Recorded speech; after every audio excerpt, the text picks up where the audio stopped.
Pada Minggu 12 Juni 2022, Kementerian Kesehatan Republik Indonesia mendeteksi ada 8 orang yang terpapar COVID-19 subvarian Omikron BA4 dan BA5.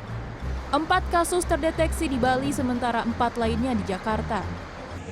Sekretaris Direktorat Jenderal Kesehatan Masyarakat Kementerian Kesehatan Siti Nadia Tarmizi mengatakan, adanya subvarian Omikron ini belum menyebabkan klaster COVID-19 yang mengkhawatirkan. Menurut Nadia, peningkatan kasus COVID-19 1 bulan pasca Idul Fitri masih terkendali, berkisar di angka 1,4 hingga 1,5%. Jumlah kasus aktif COVID-19 pada Senin 13 Juni berjumlah 4.926 orang atau bertambah 591 kasus baru dari hari sebelumnya.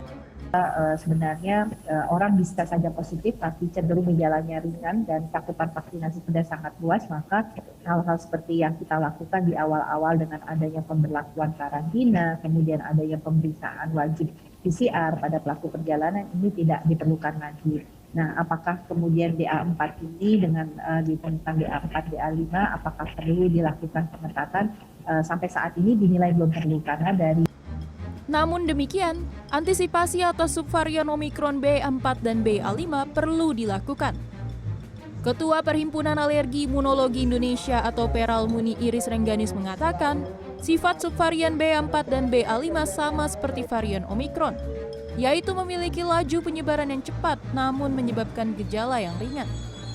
Rasanya udah mau endemik ya, padahal terjadi lagi mutasi. Dan kita jangan mengharapkan total tidak mutasi, karena virus ini kan virus messenger RNA, mRNA ya, jadi dia sifatnya memang akan bermutasi setiap saat. Itu sudah dari penciptanya ya, jadi yang sifat virus kayak influenza, COVID itu messenger RNA, dia akan bermutasi untuk melindungi dirinya.